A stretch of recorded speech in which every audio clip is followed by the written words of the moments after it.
মই প্ৰতিভা ভাগৱতী শৰ্মা।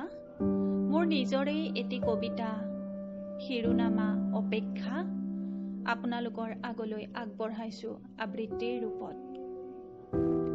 বন্ধু, বহুদিন হ'ল তই যে আমাৰ গাঁৱলৈ অহাই নাই। দিনৰ পিছত দিন, মাহৰ পিছত মাহ পাৰ হৈ গ'ল, তোৰ কোনো বাতৰি নাই। কিয়? তই যে মোক দিছিলি প্ৰতিশ্ৰুতি, পাহৰি গলি নেকি? অহাবাৰ বহাগতে মই তহঁতৰ গাঁৱলৈ আহিম, তই মোলৈ যতনাই থবি ৰঙা ফুলৰ গামোচা, মুকলি আহঁতৰ তলত তয়ে ময়ে বিহু মাৰিম।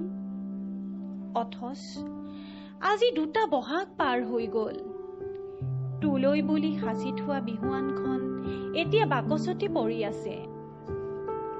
বুজিছ বন্ধু, যোৱাবাৰ আহিনতে পিতাই ঢুকাল নহয়। আজি বছৰেকীয়া হৈ যোৱা প্ৰায় 2 মাহেই হ'ল, তই খবৰ পোৱা নাই হবলা। আচলতে তই আমাৰ ঘৰৰ পৰা যোৱাৰ পিছতেই পিতাইৰ কাহৰ প্ৰকোপটো বাঢ়ি গৈছিল, আৰু এইদৰে কাহি কাহিয়েই 3 মাহ বিচনাত পৰি থাকি পিতায়ে চকু মুদিলে। এতিয়া আমাৰ অৱস্থা পানীত হাঁহ নচৰা। জান বন্ধু, সেই যে শিমলুৱাগৰ মাটি 2 বিঘা বৰ্তমান হৰি মহাজনৰ হাতত বন্ধকত। তইতো জানই, আমাৰ সমল বুলিবলৈ সেয়াই আছিল, তাকো গ'ল। এতিয়া ভেটিটোহে। আইৰো গাটো ভাল নহয়, কঁকালৰ বিষটোৱে দিনক দিনে উক দিছে। মইনো কি কৰিম কচোন? যদি মহাজনে মাটিখিনি আত্মসাৎ কৰি লয়, মোৰ বাৰু কি হব?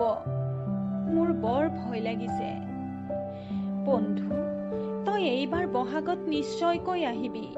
আমাৰ পথাৰখনৰ কাষৰ সেই নৈখন যে, মই তাতে বহি তোলৈ বাট চাই থাকিম। ধন্যবাদ।